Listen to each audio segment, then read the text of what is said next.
Jumpa lagi dengan saya Yedi Indra di Seruput Kopi Cantik dengan renungan yang berjudul Saat Alasan Hilang, Masihkah Kasih Bertahan?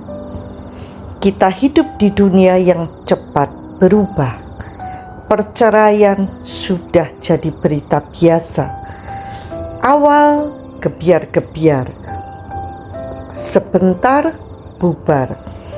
Perasaan bisa naik turun, keadaan bisa berubah dalam semalam, dan hubungan seringkali diuji oleh hal-hal yang tidak kita rencanakan. Di tengah semua itu ada satu pertanyaan yang jujur dan dalam. Apakah kasih kita bertahan ketika alasannya hilang?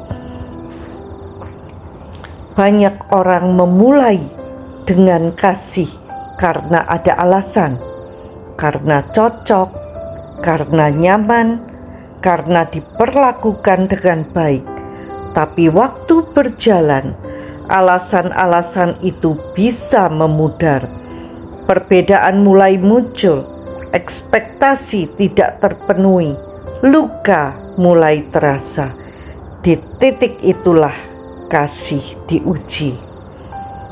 Kasih yang sejati bukan dibangun di atas alasan. Kasih dibangun di atas komitmen. Komitmen itu tidak selalu emosional, tidak selalu hangat, kadang justru sunyi.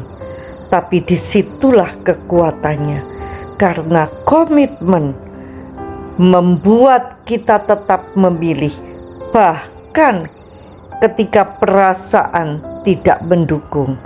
Kasih seperti itu bukan sesuatu yang bisa kita hasilkan dari kekuatan sendiri. Itu lahir dari hubungan dengan Tuhan.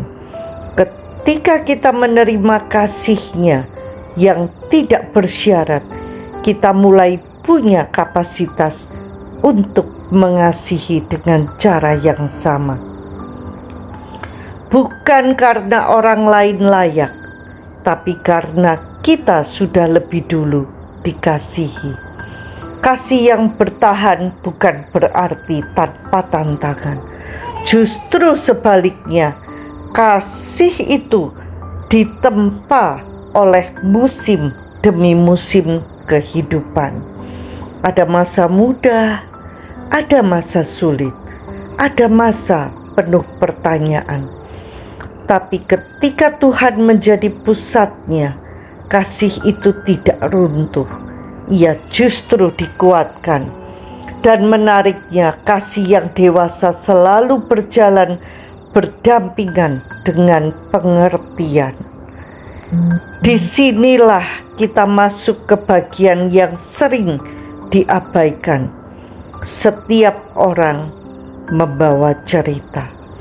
Tidak ada satupun dari kita yang datang ke dalam hubungan sebagai kertas kosong. Kita semua membawa masa lalu, pengalaman, luka, cara berpikir, cara bertahan.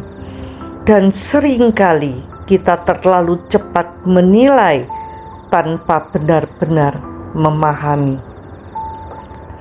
Padahal ketika kita berhenti sejenak dan mau melihat lebih dalam, perspektif kita berubah. Orang yang terlihat keras mungkin pernah disakiti. Orang yang tertutup mungkin pernah dikecewakan. Orang yang sulit percaya mungkin pernah dikhianati.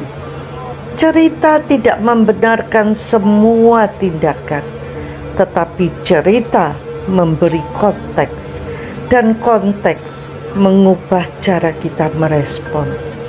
Ketika kita mengerti cerita seseorang, kita jadi lebih sabar, lebih bijak, lebih penuh kasih.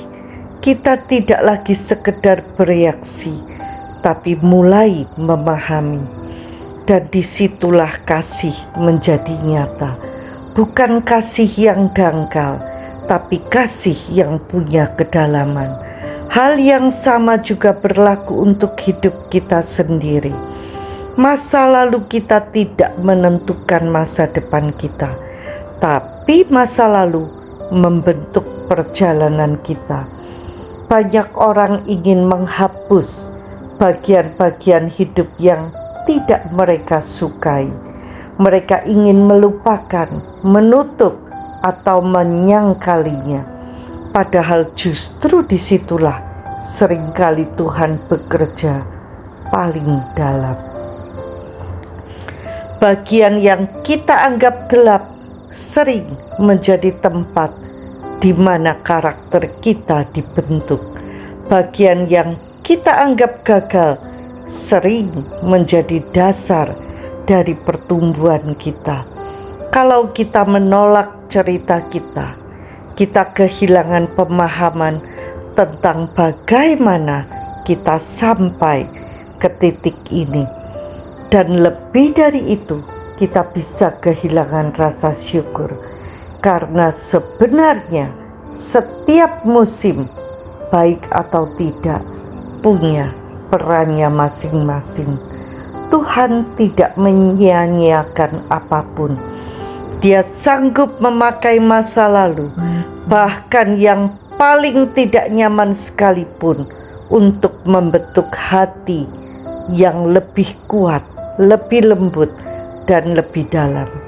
Jadi hari ini mungkin yang perlu kita lakukan bukan mencari hubungan yang sempurna atau hidup yang bebas luka, tapi belajarlah dua hal sederhana: mengasihi dengan komitmen, bukan hanya dengan alasan, dan melihat orang dengan pengertian, bukan hanya penilaian.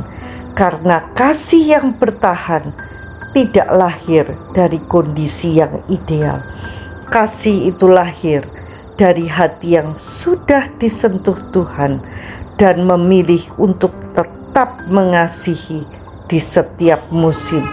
Dan ketika kita hidup seperti itu, kita tidak hanya mengalami kasih, kita menjadi saluran kasih itu sendiri.